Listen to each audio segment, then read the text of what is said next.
ಪ್ರೀತಿಸ್ತಾ ಇದ್ದೇನೆ. ಪ್ರೀತಿ, ಪ್ರೇಮ, ಪ್ರಣಯ,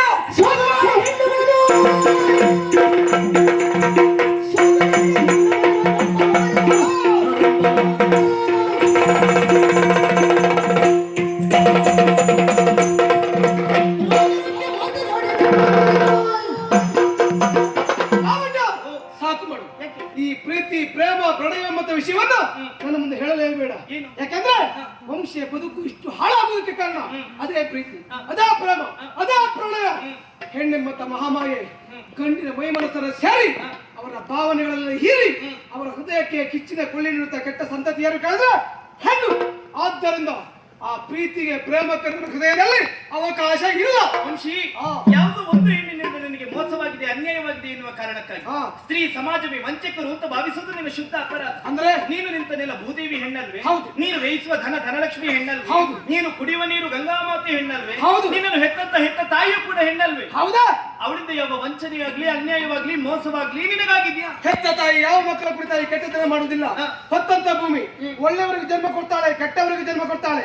ವ್ಯಯ ಮಾಡುತ್ತ ದನ ಒಳ್ಳೆಯವರನ್ನು ಸೇರಿಕೊಳ್ತಾಳೆ, ಕೆಟ್ಟವರನ್ನು ಸೇರಿಕೊಳ್ತಾಳೆ. ಅದೇ ಕುಡಿಯುತ್ತ ಗಂಗಾಜಲ ಹೋಗುತ್ತಾ ಪ್ರಾಣವನ್ನು ಉಳಿಸ್ತದೆ ಬಿಟ್ಟರೆ ಪ್ರಾಣ ತೆಗೆಯುವುದಿಲ್ಲ. ಈ ಕೆಟ್ಟ ಸಂತತಿಗಳು ಹಾಗಲ್ಲ.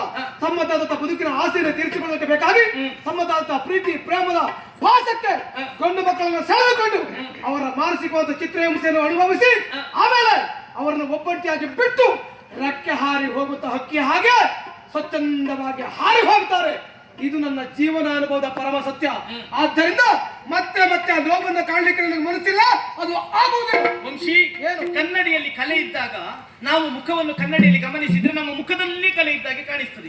ಅಯ್ಯೋ, ಮುಖದಲ್ಲಿ ಕಲೆ ಉಂಟು ಅಂತ ಮುಖ ತೊಳೆಯುವುದಲ್ಲ, ತೊಳೆಯಬೇಕದ್ದು ಕನ್ನಡಿಯ ಕಲೆಯನ್ನು. ನಿನ್ನ ಕಣ್ಣೆಂಬ ಕನ್ನಡಿಯಲ್ಲಿ ದೋಷ ಉಂಟು, ಹಾಗಾಗಿ ಹೆಣ್ಣು ಮಕ್ಕಳೆಲ್ಲ ಕೆಟ್ಟವರು ಅಂತ ನಿನಗೆ ಅನ್ನಿಸ್ತದೆ. ನನ್ನ ಹೃದಯದಲ್ಲಿ ಮತ್ತೆ ಪ್ರೇಮ ಪ್ರೀತಿಯನ್ನು ಮೊಳಕೆ ಹೊಡೆಸುವುದಕ್ಕೆ ಸಾಧ್ಯ ಇಲ್ಲ. ಅದಕ್ಕೆ ಅವಕಾಶ ಎಂದಿಗೂ ನಾನು ಕೊಡುವುದಿಲ್ಲ. ವಂಶಿ, ಏನು? ನಾನು ನಿನ್ನನ್ನು ಪ್ರಾಮಾಣಿಕವಾಗಿ ಪ್ರೀತಿಸ್ತಾ ಇದ್ದೇನೆ. ನೀನು ನನ್ನನ್ನು ಪ್ರಾಮಾಣಿಕವಾಗಿ ಪ್ರೀತಿಸುವುದೇ ಸತ್ಯವೇ ಹೋಗುತ್ತಾದ್ರೆ ನಿನ್ನ ನಿಜವಾದಂತ ಪ್ರೇಮವನ್ನು ನಾನು ಒಮ್ಮೆ ಪರೀಕ್ಷೆ ಮಾಡಬೇಕು. ಆ ಪರೀಕ್ಷೆಗೆ ಸಿದ್ಧ ನೋಡೋಣ.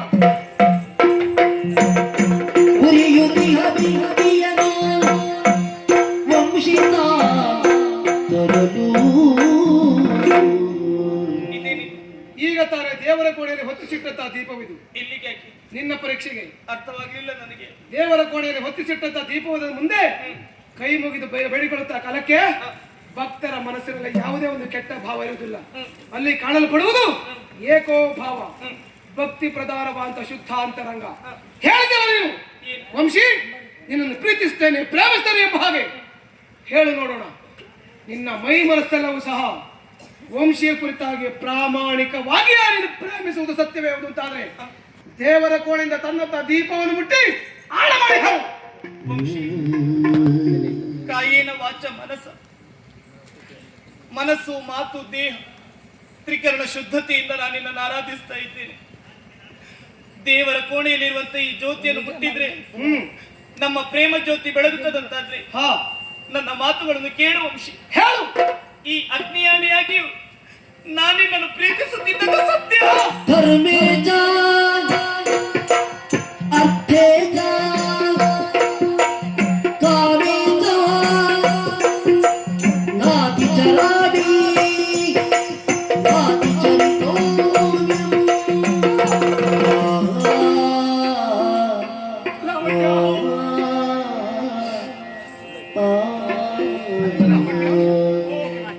ಯಾವುದೋ ಒಂದು ಹೆಣ್ಣಿನಿಂದ ನನಗೆ ಮೋಸ ಆಗಿದೆ ಎನ್ನುವ ಕಾರಣಕ್ಕೆ ನಿನ್ನನ್ನು ನಾನು ಅನುಮಾನದ ಕಣ್ಣಿನಿಂದ ಕಂಡಿರಲ್ಲೇ ನಾನು ಮಾಡಿದ ಪರೀಕ್ಷೆಯಿಂದ ನಿನ್ನ ಕೈ ಉರಿದು ಬೆಂದು ಹೋಗಿದೆ. ದಯವಿಟ್ಟು ನನ್ನ ಕ್ಷಮಿಸು ಲಾವಣ್ಯ. ದೇಹಕ್ಕಾದಂತ ಗಾಯ ಒಂದೆರಡು ದಿನದಲ್ಲಿ ಮಾಸಿ ಹೋಗುತ್ತದೆ.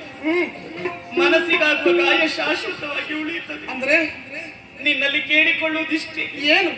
ಮುಂದೆಂದಿಗೂ ನೀ ನನ್ನ ಮನಸ್ಸನ್ನು ಘಾಸಿಗೊಳಿಸದಿರು. ಸಹಿಸಿಕೊಳ್ಳುವ ಶಕ್ತಿ ನನಗಿಲ್ಲ ಲಾವಣ್ಯ. ಯಾವುದೇ ಕಾರಣಕ್ಕೂ ನಿನ್ನ ಮನಸ್ಸಿಗೆ ನಾನು ನೋವನ್ನು ಕೊಡುವುದಿಲ್ಲ. ಹೆಚ್ಚಾಗಿ ನನ್ನ ಈ ಹೃದಯದಿಂದ ನಿನ್ನ ನಾನು ದೂರ ಮಾಡುವುದಿಲ್ಲ ಲಾವಣ್ಯ.